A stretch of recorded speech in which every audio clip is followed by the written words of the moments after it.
امریکہ اور ایران دونوں کو ایک 10 روزہ جو جنگ بندی کی تجویز ہے، لیکن اس بار ایک اور ڈیسٹینیشن کا اضافہ ہوا ہے۔ شاید باب المندب کا جو ایک چوک پوائنٹ ہے اس کو بھی ایک بار دوبارہ سے بند کرنے کی جو ہے وہ تیاریاں یا ایک گرین لائن دے دی گئی ہے۔ ٹرمپ پھر بھی جنگ جاری رکھتے ہیں تو وہ اپنے آپ کو ہی نقصان پہنچائیں گے۔ ایران نے اپنے جوہری پلان کا جو ہے وہ اناؤنس کر چکا ہے۔ تو لگ تو ایسے رہا ہے کہ انشاءاللہ ہم بڑے اکثریت سے جیت جائیں گے۔ پیپل پارٹی کی آزاد کشمیر میں حکومت ہے، ادھر جو حالات تھے ظاہر ہے کہ اس کو کنٹرول کرنا تو اس کا کام تھا نا۔ اگر کشمیر کی حد تک ہم اس اتنی سی چھوٹی باؤنڈری کے اندر الیکشن کو منصفانہ نہیں بنا سکتے، سوال تو اٹھے گا۔ اگر وہ پاکستان کی الیکشن پہ تنقید کرتے تو اس الیکشن میں تو وہ بھی کامیاب ہوئے۔ بلاول کو سوچنا چاہیے تھے کہ اگر ہماری پارٹی میں کوئی اٹھ کے اس کے کسی وزیر اعلیٰ یا کسی وزیر پہ تنقید کرے کہ جی وہ مستعفی ہو جائے تو کوئی جائز ہوگا۔ بسم اللہ الرحمن الرحیم۔ السلام علیکم۔ پاکستان فرنٹ میں سلمان حیدر۔ مشرق وسطی میں تیزی سے بدلتی صورتحال ایک خطرناک رخ اختیار کرتی جا رہی ہے، جہاں امریکہ اور ایران کے درمیان کشیدگی اب واضح طور پر ایک کھلے تصادم کی شکل لے چکی ہے۔ دونوں ممالک نے نہ صرف ایک دوسرے پر دباؤ بڑھا رہے ہیں بلکہ بات چیت کا سلسلہ بھی جاری رکھے ہوئے ہیں۔ ایران اور امریکہ کے درمیان باقاعدہ جنگ میں 10ویں رات بھی شدید گولہ باری اور حملوں کا سلسلہ جاری رہا۔ سیٹ کام کے مطابق امریکی فوج نے ایران میں مسلسل 5 گھنٹوں تک کارروائی کی اور ایرانی فوجی کمانڈ سینٹر، بحری صلاحیتوں، میزائل اور ڈرون لانچ سائٹس، نیز بحری، عسکری اور فضائی دفاعی نظام کو بھی نشانہ بنایا۔ امریکی فوج کے بیان کے مطابق بحری ناکہ بندی کی خلاف ورزی کرنے پر ایک تجارتی جہاز کو بھی ناکارہ بنا دیا گیا ہے، جبکہ 7 دیگر جہازوں کا رخ موڑ دیا گیا ہے۔ دوسری جانب ایرانی میڈیا کے مطابق امریکی حملوں سے اصفہان، چابہار، کشم اور بندر عباس شدید دھماکوں سے گونجے ہیں، جبکہ خلیج فارس کے ساحل پہ واقع قصبے سرخ کے قریب بھی متعدد دھماکے رپورٹ ہوئے ہیں۔ اس کے جواب میں ایران کے پاسداران انقلاب نے بھی شدید جوابی کارروائیاں کرتے ہوئے اردن، بحرین اور کویت میں قائم امریکی عسکری تنصیبات اور اڈوں کو اپنے نشانے پر بنایا ہوا ہے۔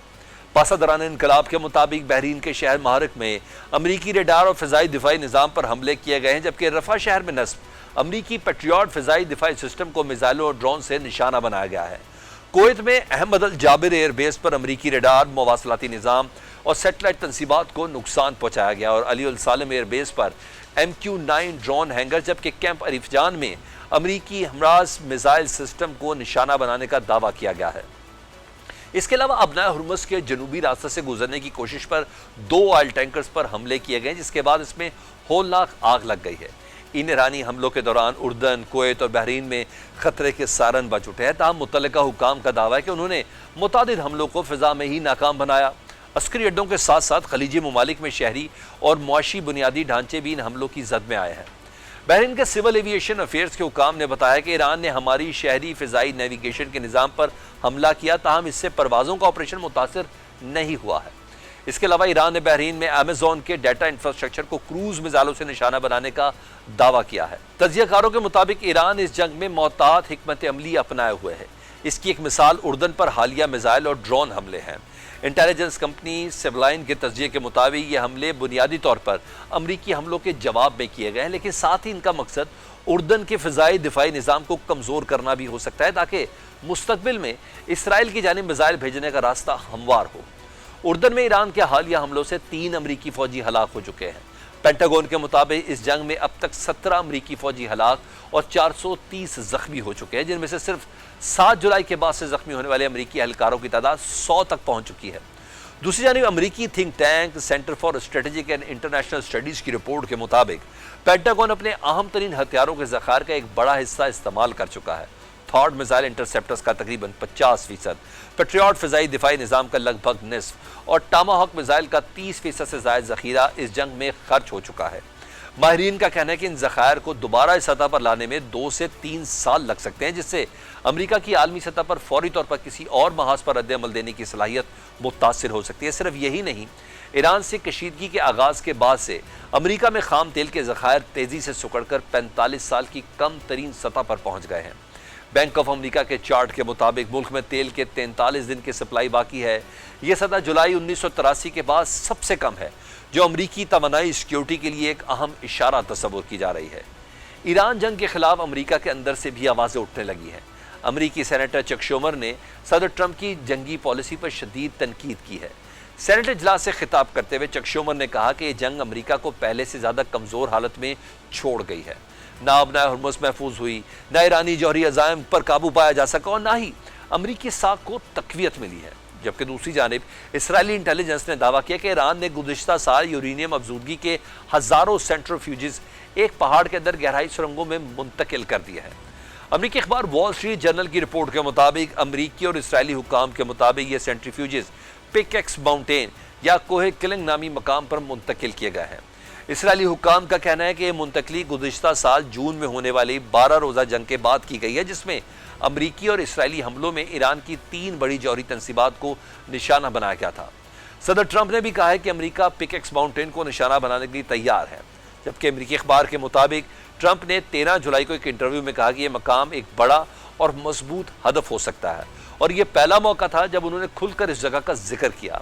اخبار کے مطابق یہ مقام کئی برسوں سے امریکہ اور اسرائیل کی زیر نگرانی ہے۔ ماہرین کے مطابق یہ زیر زمین کمپلیکس تقریباً 300 سے 450 فٹ گہرائی میں قائم ہے، اور اس میں متعدد جوہری تنصیبات رکھنے کی گنجائش موجود ہے۔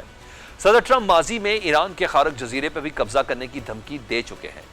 اس پر ایران کے سابق وزیر خارجہ اور موجودہ رکن پارلیمنٹ منوچہر متقی نے امریکی فوجی اڈے پر زمینی حملے اور امریکیوں کو یرغمال بنانے کا مطالبہ کر دیا ہے۔ ایرانی میڈیا پر نشر ہونے والے ایک انٹرویو میں منوچہر متقی نے کہا کہ اگر امریکہ ایران کے خارق جزیرے پر قبضے کی کوشش کرتا ہے تو ایران کو کویت میں موجود امریکی اڈوں سے امریکی فوجیوں کو یرغمال بنانے کا حق حاصل ہوگا۔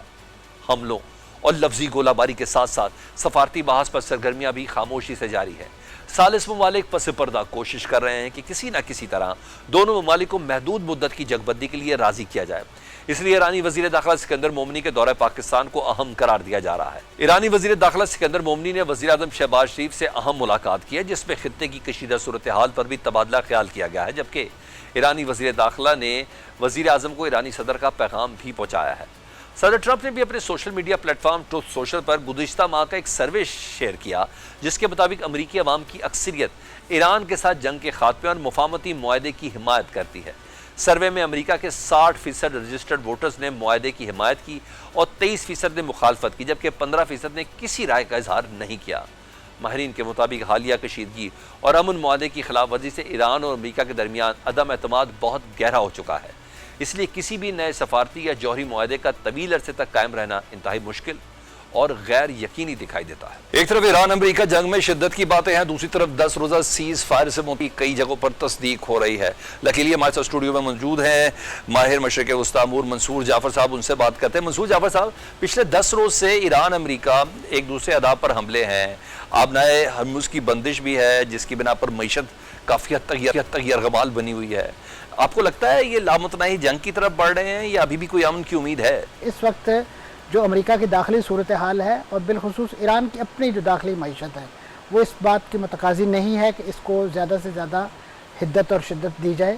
اس لیے ضرورت اس امر کی ہے کہ اسے اس وقت کنٹین کیا جائے، اور اس مقصد کے لیے جو بھی اویلیبل ڈپلومیٹک پلیٹ فارمز ہیں، بالخصوص وہ جو مفاہمتی یادداشت اس وقت قصہ پارینہ بنانے کی کوششیں ہو رہی ہیں، ان کو ریوائیو کیا جائے اور ایک بار پھر مذاکرات کی میز سے جائی جائے، اور پاکستان اس ضمن میں امریکہ اور ایران دونوں کو ایک 10 روزہ جو جنگ بندی کی تجویز ہے اس حوالے سے بھی اعتماد حاصل کرنے کی کوشش کر رہا ہے۔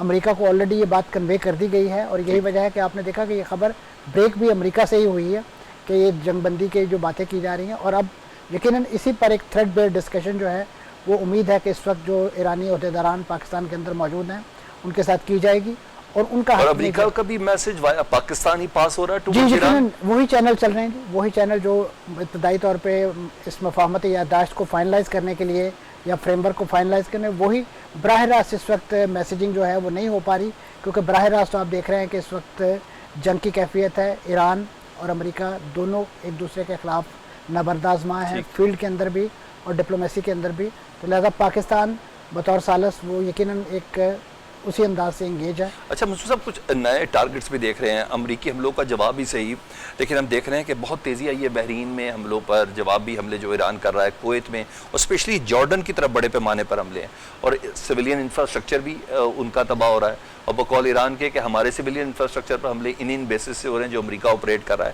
آپ بتائیے کہ یہ جنگ آپ کو کسی ریجنل وار کی طرف جاتی ہوئی نظر آ رہی ہے؟ کہ خلیج ممالک اسی طرح ریسٹرین کا مظاہرہ کریں گے؟ دیکھیں اس کا اسپیکٹرم تو آپ کو کسی حد تک بڑھتا ہوا دکھائی دے رہا ہے. ماضی میں آپ دیکھ سکتے ہیں کہ اردن کی ڈیسٹینیشن اتنی حدت سے شامل نہیں تھی، لیکن اس بار ایک اور ڈیسٹینیشن کا اضافہ ہوا ہے، وہ شام کی ہے.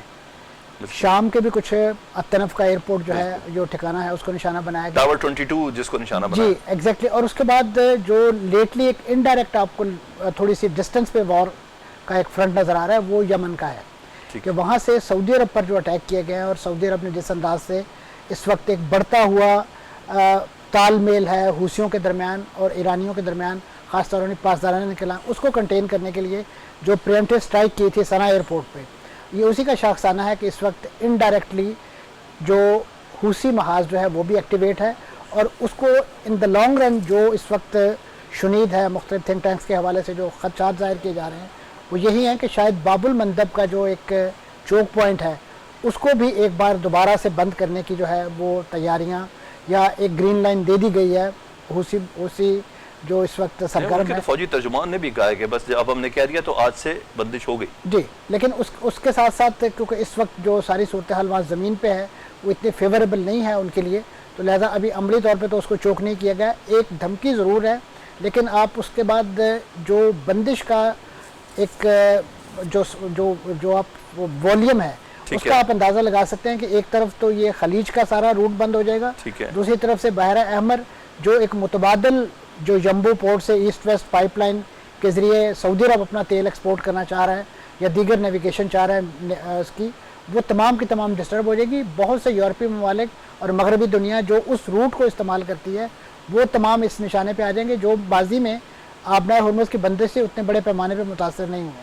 تو لہٰذا اس کی جو پوٹینشیل بندش ہے وہ میں سمجھتا ہوں اس وقت تمام جو پالیسی ساز ہیں ان کے زیر غور ہے کہ کسی طریقے سے اس فرنٹ پہ ایڈوانسمنٹ سے حوثیوں کو روکا جائے.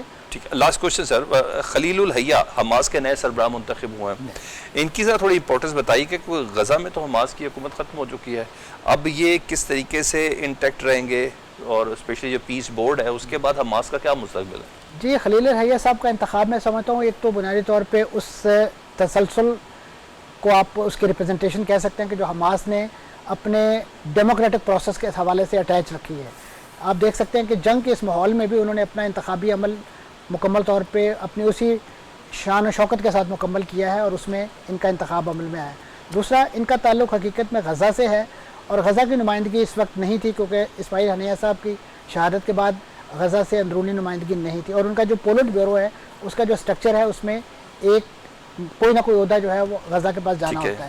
اس سے پہلے وہ یحییٰ سنوار صاحب کے پاس تھا، پھر اس سے پہلے اسماعیل ہنیہ صاحب کے پاس تھا، تو اب وہ، اور دوسرا یہ اس حوالے سے بڑا ایک صائب سلیکشن ہے کہ یہ شہادت کے اس کاروان سے تعلق رکھتے ہیں کہ جن کی فیملی کے 41 افراد شہید ہو چکے، جن میں ان کے 4 بیٹے، 2 2008 کی جنگ میں، 2 جو ہے 2014 کی جنگ میں، اور ایک ابھی ریسنٹلی جو قطر پر حملہ ہوا تھا اس میں جامِ شہادت نوش کر چکے ہیں. تو لہٰذا یہ ایک ایسی شخصیت ہے کہ جن کے گرد فلسطینی اپنی قربانیوں کی اس داستان کو بڑھتا ہوا دیکھنا چاہتے ہیں، فلرش ہوتا ہوا دیکھنا چاہتے ہیں. اور دوسرا اس وقت وہ جو مذاکراتی ٹیم ہے جو قطر کے اندر بیسڈ ہے، اگرچہ اس وقت انہوں نے اپنا مسکن ترکی کو بنا لیا ہے، تو اس کو بھی ہیڈ کرتے ہیں، اور ان کے جو مصری مذاکرات کار ہیں ان کے ساتھ بھی بہت اچھے ٹرمز اینڈ کنڈیشن ہیں، اور بین الاقوامی طور پہ بھی ترکیہ کے ساتھ بھی ان کے اچھے ٹرمز اینڈ کنڈیشن ہیں. اسی طریقے سے خود قطر کے اندر بھی ان کی ایک جو قیادت کے اندر بڑا عزت و احترام ہے. تو اس حوالے سے ایک شہداء کے خاندان سے تعلق رکھنے والی ایسی شخصیت کے حقیقی معنوں میں جو اس وقت شہداء کے وارث کے طور پہ جو ہے وہ اس پوری تنظیم کے مشن کو آگے لے کے چلیں گے. اگرچہ اس وقت حماس نے جو انتظامی کمیٹی تھی اپنی اس کو تحلیل کر کے اقتدار جو ہے یا کنٹرول جو عبوری حکومت جو غزہ پیس بورڈ کے تحت ایک کونسل بنی تھی اس کے سپرد کرنے کا اعلان کیا ہے.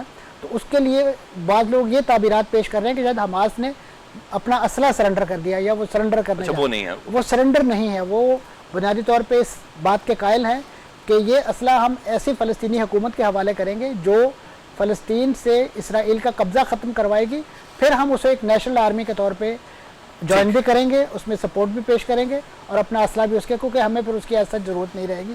اس وقت وہ سمجھتے ہیں کہ ہمارا جنگ جو ہے وہ ایک قابض کے خلاف ہے، اور قابض اس وقت غزہ کے اندر 70% علاقے کے اندر موجود ہے، مختلف بفر زون بنا کے، مختلف ریڈ زون، یلو زون، تو لہذا یعنی یہ ایک عمدہ فیصلہ ہے ان کی سربراہی جو ہے. Exactly. Thank you very much Mansoor Jafar صاحب. وسطی ہمارے ساتھ موجود ہے. ڈپلومیٹک سطح پر ایران امریکہ جنگ کے حوالے سے ثالث کیا کردار ادا کر رہے ہیں، امریکہ سے کس قسم کی آوازیں آ رہی ہیں، اسپیشلی جو مہمان اس وقت ایرانی پاکستان کے اندر موجود ہیں.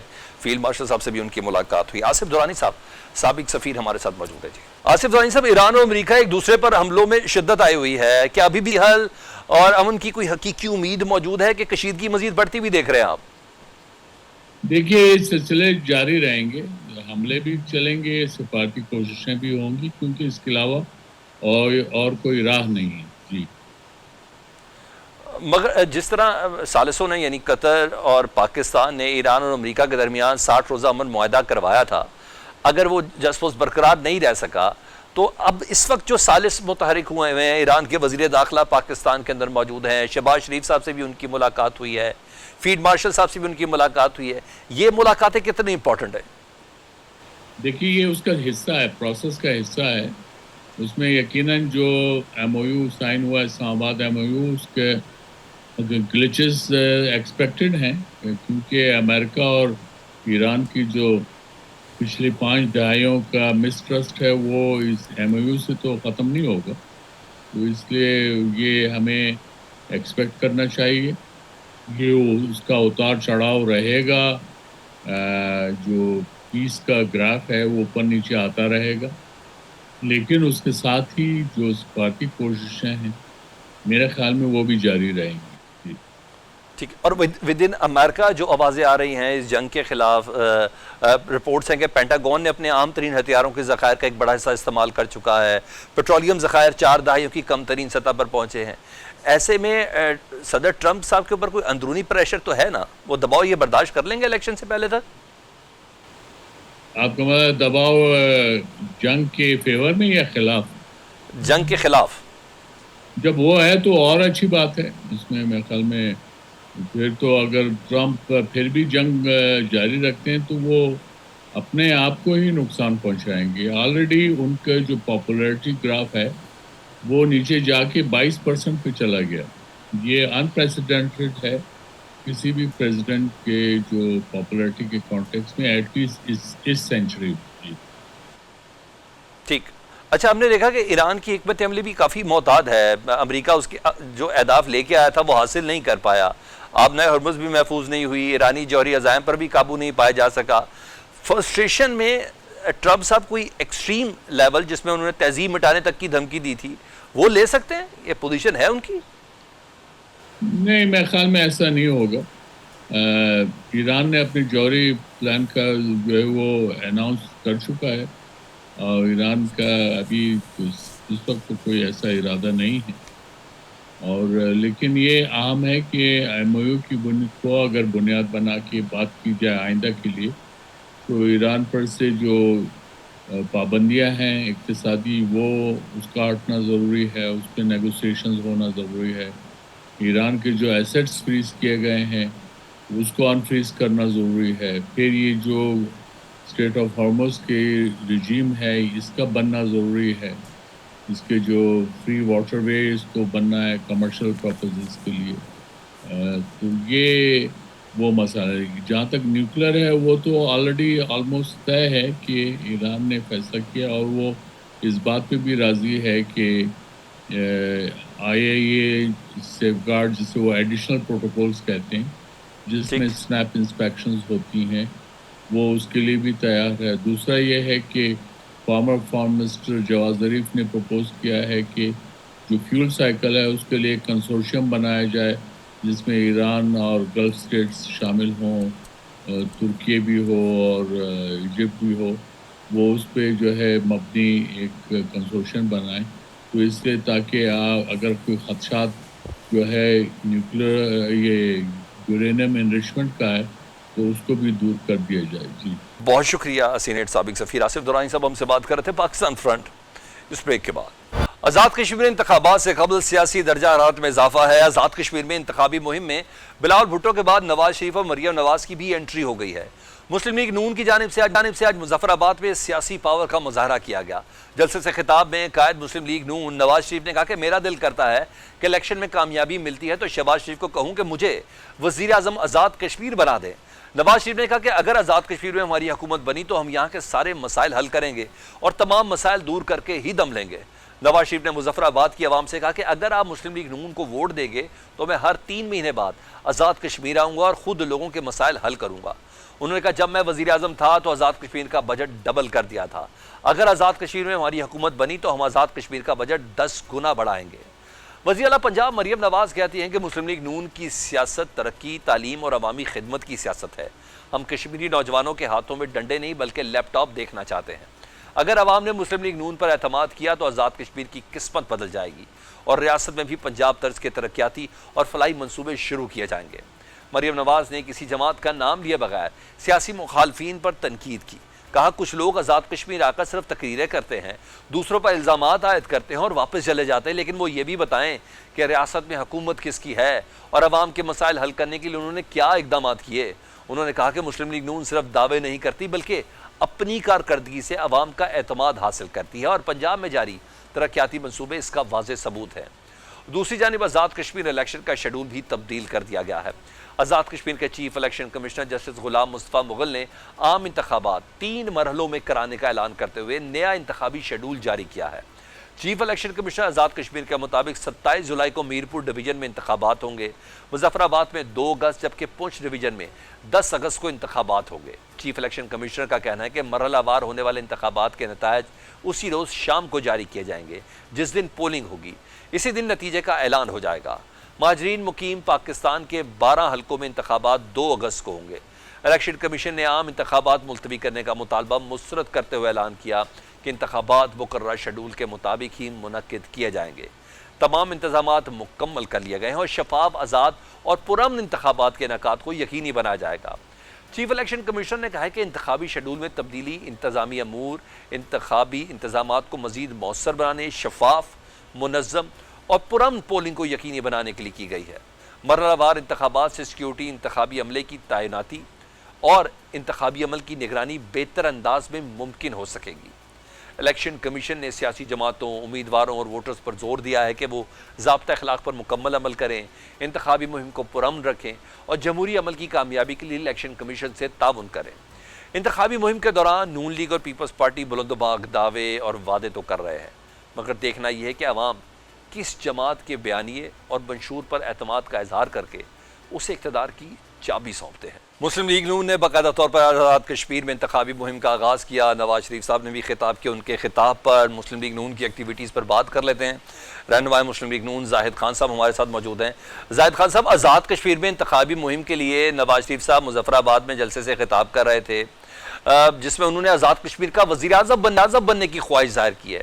یہ ممکن تو نہیں ہے، ویسے بھی ان کی پاکستان کو 4تھی بار وزیر اعظم بننے کی خواہش پوری نہیں ہوئی، لیکن یہ بتائے گا نون لیگ کے انتخابات سے توقعات کیا ہیں، ایکچول کیا توقعات ہیں کم از کم کشمیر میں؟ کیا نون لیگ 2/3 اکثریت حاصل کر پائے گی؟ بہت شکریہ سلمان حیدر صاحب دیکھیے، آزاد کشمیر کا ہمیشہ کے لیے ایسا رہا ہے کہ جب مرکز میں حکومت ہو تو آزاد کشمیر میں الیکشن جیتا جاتا ہے۔ اس کی وجہ یہ ہوتی ہے کہ وہاں توقعات ہوتے ہیں، ان کے ڈیولپمنٹ کے کام ہوتے ہیں، ان کے جتنے بھی کام ہے وہ ظاہر ہے کہ مرکزی حکومت کے ساتھ ہوتے ہیں۔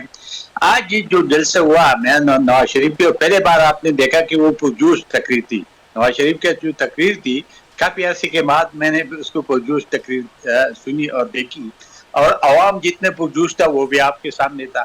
تو لگ تو ایسے رہا ہے کہ انشاءاللہ ہم بڑی اکثریت سے جیت جائیں گے، اور یہ آغاز تھا اور میاں نواز شریف آج خود گیا تو یہ بہت بڑی بات ہے، ساتھ مریم بھی تھی، لیکن نواز شریف چونکہ مسلم لیگ نون کا صدر ہے اور اس نے جتنا پیار اور خلوص سے، اور کشمیر ایکچوئل کشمیر جو ہے وہ میاں نواز شریف کے ساتھ کشمیری بہت پیار کرتی ہے، اور جب بھی کبھی الیکشن ہوا ہے تو مسلم لیگ نون وہاں سے اکثریت سے جیتی ہے۔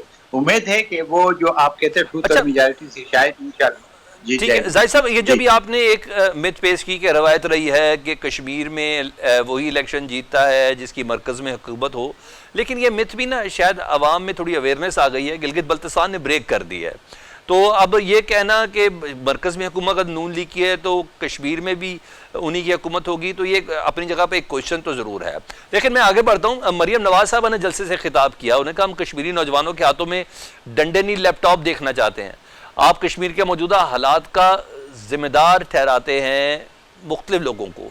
وہ بلاول صاحب کا نام تو نہیں لے رہی تھیں، لیکن دراصل وہ بتا بھی رہی تھیں کہ کہیں نہ کہیں کشمیر کے ان حالات کا ذمہ دار پیپلز پارٹی کی حکومت بھی ہے. اس پر کیا کہیں گے آپ؟ دیکھیے، چونکہ اس وقت اگر آپ کو علم ہے تو اس وقت پیپل پارٹی کی آزاد کشمیر میں حکومت ہے. یہ 6-7 مہینے 8 مہینے سے، اور ادھر جو حالات تھے ظاہر ہے کہ اس کو کنٹرول کرنا تو اس کا کام تھا نا. پیپل پارٹی کی چیف منسٹر تھا، اس کا کام تھا کنٹرول کرنا. تو اس لیے اگر اس نے اس انداز سے بات کی ہوگی تو میرے خیال میں یہ کوئی بری بات یا کوئی اس کے لیے کوئی غلط بات نہیں کی، کیونکہ ہم اور پیپل پارٹی اس وقت کولیشن میں ہے پیڈل میں، اسلام آباد میں. تو میرے خیال میں ایسے کوئی، جہاں تک آپ نے بات کی گلگت بلتستان، دیکھیے گلگت بلتستان والا الیکشن مسلم لیگ نون نے سیریس لیا نہیں تھا. اس نے اس طرح کمپین یا میاں صاحب نے اس طرح کی بات شروع نہیں کی تھی، اور آج اس میں اور اس کمپین میں کافی فرق ہے اور یہ پرجوش ہے. اور چونکہ کشمیر کے لیے زیادہ اہمیت مسلم لیگ نون نے دی، اور کافی دنوں سے ہمارے بہت سارے لوگ، سعد رفیق ہو گیا، باقی بھی جتنے ہمارے لیڈرشپس ہے وہ سارا ادھر موجود ہے اور وہاں پہ کمپین چل رہی ہے. اور دوسرا یہ کہ جو آزاد کشمیر کی ہماری قیادت ہے، بلکہ ہمارے گلگت بلتستان کی قیادت اچھی تھی، لیکن بہرحال اس کو اس لیے ہمیں وہاں پہ وہ نہیں ملا، مینڈیٹ نہیں ملا جو ملنا چاہیے تھا، لیکن نہیں ملا. تو اس لیے ہم نے تسلیم بھی کیا کہ ٹھیک ہے، جس کو مینڈیٹ دیا ملنا چاہیے، اور اس پہ حکومت بھی انہوں نے بنا دیا. اب جو ان کے آزاد کشمیر کا الیکشن ہے تو مجھے امید ہے کہ آزاد کشمیر کے لوگ زیادہ مسلم لیگ سے پیار کرتے ہیں، اور انشاءاللہ امید ہے کہ مسلم لیگ بڑی اکثریت سے جیتے گا. اور آج اس جلسے سے معلوم ہوا کہ جی وہاں پہ بہت جوش خروش سے، عوام جتنے جوش خروش سے میں نے عوام کو دیکھا وہ گلگت بلتستان میں نے نہیں دیکھا تھا. اچھا، میں بلاول صاحب کی 2 سٹیٹمنٹ ہیں، اس کا جواب میں آپ سے لینا چاہتا ہوں، کیونکہ آپ بہتر طور پہ دے سکتے ہیں. آپ صرف مسلم لیگ کے کارکن ہی، ایک سینئر سیاسی کارکن بھی ہے نا. بلاول بھٹو صاحب موجودہ کشمیر کے حالات کا ذمہ دار وفاقی ایک کابینہ کے وزراء کو ٹھہراتے ہیں، خواجہ آصف صاحب کے بیان کو ٹھہراتے ہیں، ان کے استعفے کا بھی مطالبہ کر رہے ہیں. ساتھ ساتھ وہ یہ بھی کہتے ہیں کہ آزاد کشمیر میں اتنے ہی فری اینڈ فیئر الیکشن ہوں گے جتنے پاکستان میں ہوتے تھے. تو پاکستان کے جو الیکشن تو بہت بڑے سوالیہ نشان ہے اس کے اوپر آج تک، یہ والا 24 والا نہیں، 18 والا بھی، اس سے پہلے والا بھی. تو پھر کس طریقے سے ہم ان کے اس بیان کو لیں؟ طنز کے طور پہ لیں کہ وہ وفاق کو کر رہے ہیں، یا حقیقت یہی ہے کہ ہونا یہی ہے جو اگر وہ اگر وہ پاکستان کی الیکشن پہ تنقید کرتے تو اس الیکشن میں تو وہ بھی کامیاب ہوئے. سندھ میں اس کی حکومت ہے اور ابھی سے نہیں ہے، تقریباً 15 سال سے ان کی سندھ میں حکومت ہے، اور بلوچستان میں بھی ان کی حکومت ہے، فیڈرل میں بھی اس کی کافی نمائندگی. میرے خیال میں یہ تن تو ایک پارٹی کو نہیں دیا جا سکتے. اگر صحیح نہیں ہے تو پھر سارا صحیح نہیں ہے. کوئی ایک پارٹی کا تو نہیں ہو سکتا کہ ایک کا صحیح نہیں ہے باقی صحیح ہے. دوسری سب سے بڑی بات ہے کہ آپ نے بات کی تھی کہ خواجہ آصف ایک پارٹی کا ہمارے پارٹی کا ہے، اور وہ ایک معزز رکن ہے، اور وہ بہت سینئر سیاستدان ہے. میرے خیال میں بلاول کو سوچنا چاہیے تھے کہ اگر ہماری پارٹی میں کوئی اٹھ کے اس کی کسی وزیر اعلیٰ یا کسی وزیر پہ تنقید کرے کہ جی وہ مستعفی ہو جائے تو کوئی جائز ہوگا. میرے خیال میں یہ اختیار ان کو نہیں ہوتا ہے کہ وہ دوسری پارٹی کے جو کولیشن نہ بھی ہو تو تب بھی میں ایک سیاسی کارکن کے ناطے آج تک یہ میں نے نہیں دیکھا کہ کوئی اور پارٹی کا ڈیمانڈ کرتے ہیں کہ جی فلان منسٹر استعفیٰ دے دے. میرے خیال میں یہ جائز بات نہیں ہے اور ایسا ہونے بھی نہیں چاہیے. اس سے تلخی بڑھتی ہے. میرے خیال میں اس سے کوئی اچھی روایت قائم نہیں ہوتی ہے، کیونکہ کل اگر سندھ میں بھی کوئی بندہ کہہ دے یا بلوچستان میں کوئی ہمارا بندہ کہہ دے کہ یہ فلان وزیر استعفیٰ دے دے اور بلاول کو چاہیے اس سے استعفیٰ لے لے تو کیا ہے، جائز ہوگا؟ بہت شکریہ. زاہد خان صاحب مسلم لیگ نے ان کے رہنما سے بات کر رہے تھے. پیپلز پارٹی کی ٹیک اس سلسلے میں کیا ہے؟ مسلسل خواجہ آصف صاحب کا استعفے کا مطالبہ بڑھتا جا رہا ہے اور کشمیر کے موجودہ حالات کا ذمہ دار بھی بلاول صاحب وفاقی حکومت کو دے رہے ہیں. لیکن الیکشن کے حوالے سے کہتے ہیں کہ کشمیر میں بھی ویسے ہی الیکشن ہوں گے جیسے پاکستان میں ہوتے ہیں. تو یہ کچھ سوالات جانتے ہیں، بات کر لیتے ہیں. ہمارے ساتھ رضا ہارون صاحب پاکستان پیپلز پارٹی کے رہنما موجود ہیں. جی رضا ہارون صاحب، الیکشن کمیشن نے آزاد کشمیر میں عام انتخابات 3 مرحلوں میں کرانے کا اعلان کیا ہے اور جو نیا انتخابی شیڈول جاری کیا ہے 27 جولائی کو میرپور ڈویژن میں، مظفر آباد میں 2 اگست، جبکہ پونچھ ڈویژن میں 10 اگست کو انتخابات ہوں گے. سر پیپلز پارٹی کو اس پہ کوئی اعتراض نہیں ہے؟ کیونکہ اس طریقے سے تو یہ خدشہ بھی تو ہے نا کہ رزلٹ مینج بھی ہو سکتا ہے. قرآن بھائی دیکھیں، ایک تو ظاہر ہے کہ الیکشن کمیشن اس بات کا اختیار رکھتا ہے کہ وہ الیکشن کو کنڈکٹ کرے. مین کنسرن ہمارا یہ ہونا چاہیے کہ جب یہ الیکشن ہو وہ فری اینڈ فیئر ہو. اب مجھے نہیں معلوم کہ ان کی انتظامی یا سیاسی کون سی ایسی مجبوری ہے جس کے تحت انہوں نے اس کو 3 فیز میں کرنے کا اعلان کیا ہے، لیکن بہرحال یہ اختیار تو الیکشن کمیشن ہی کا ہے. اور یقیناً آپ صحیح فرما رہے ہیں کہ جو ہماری روایات ہیں، جو ہماری تاریخ ہے، سوال تو اٹھے گا اور سوال کیا بھی جانا چاہیے. لیکن پھر بھی میں سمجھتا ہوں کہ جو اس وقت وہاں کے حالات ہیں، سیاسی صورتحال ہے، جس طرح کیمپین وہاں چل رہی ہے، اگر الیکشن کمیشن جو ہے وہ چاہتا ہے کہ اس کو 3 فیز میں کرے تو اس کی کوئی جسٹیفیکیشن اس کو دینا بہت ضروری ہے. بغیر جسٹیفیکیشن کے ون سائیڈ اعلان ہو جانا یا ان سیاسی جماعتوں کے ساتھ مشاورت کے بغیر ایسا فیصلہ کر لینا مناسب بات نہیں جو کہ الیکشن میں حصہ لے رہی ہے. رضا صاحب، کل بلاول صاحب کہہ رہے تھے کہ آزاد کشمیر میں اتنے ہی صاف شفاف انتخابات ہوں گے جتنے پاکستان کے رہے ہیں. تو پاکستان کے تو جنرل الیکشن پر بہت سے سوالات ہیں، تو بلاول صاحب پھر وفاقی حکومت کو طنز ہی کر رہے ہیں.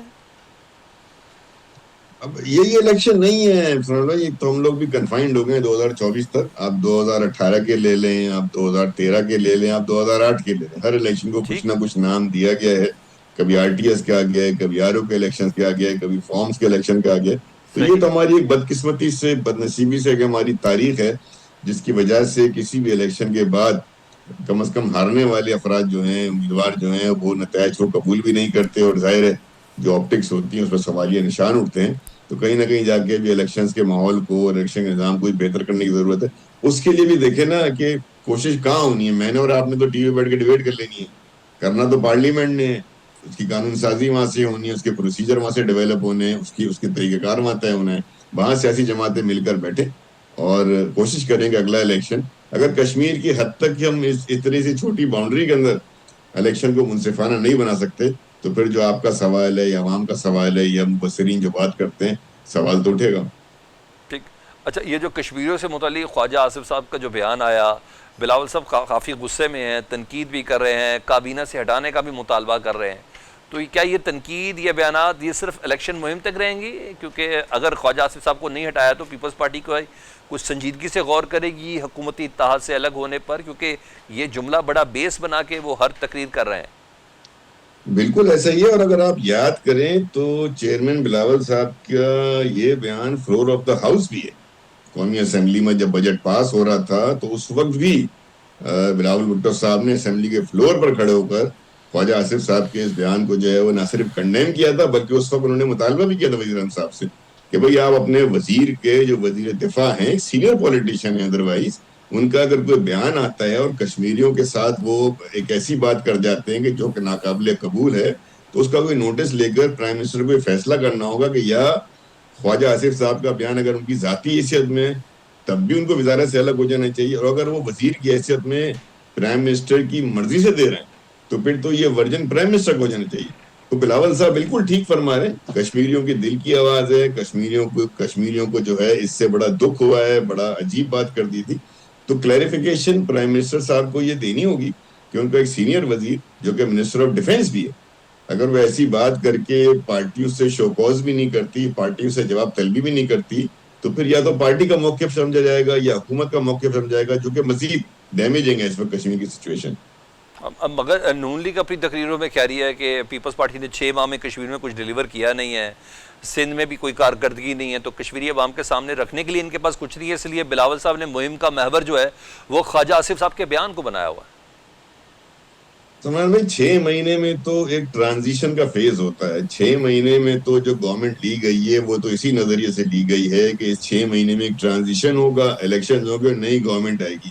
ہمیشہ آنے والی 6 مہینے کا ٹائم تو ایسا کوئی ٹائم ہوتا نہیں کہ کوئی بھی گورنمنٹ جو ہے وہ چاہے کسی بھی جگہ ہو وہ کچھ کر کے دکھا سکے. تو یہ تو خاص طور پہ ایک ایسا ٹائم تھا کہ وہاں پہ ایک کانفلکٹ تھا، ایک مسئلہ ہوا تھا، تو اس کو ریزالو کرنے کے لیے گورنمنٹ بنانا ضروری تھی. تو یہ تو 6 مہینے صرف اس لیے تھے کہ اگلے الیکشن ہونے کے بعد جو گورنمنٹ ہے وہ آگے لے کر چلے معاملات کو. تو میں تو نہیں سمجھتا کشمیر کی گورنمنٹ کے حوالے سے پاکستان پیپلز پارٹی پر تنقید جو ہے وہ بنتی ہے.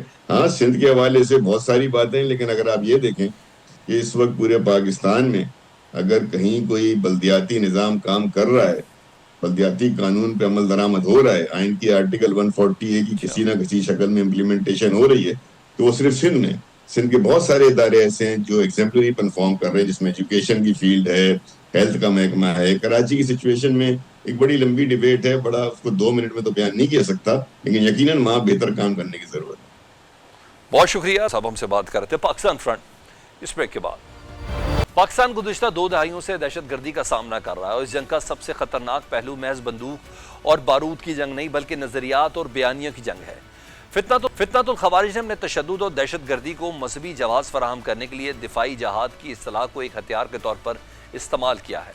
اس گمراہ کن بیانیے کے مقابلے میں پاکستان کے علماء کرام نے ایک تاریخی اور بے مثال اتفاق رائے پیش کیا ہے جسے پیغام پاکستان کے نام سے جانا جاتا ہے.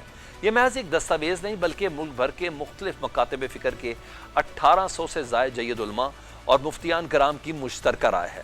اس اجتماعی فتوے میں دہشت گردی، خودکش حملوں، ریاست کے خلاف مسلح بغاوت اور فرقہ وارانہ تشدد کو بلا امتیاز حرام اور غیر اسلامی قرار دیا گیا ہے.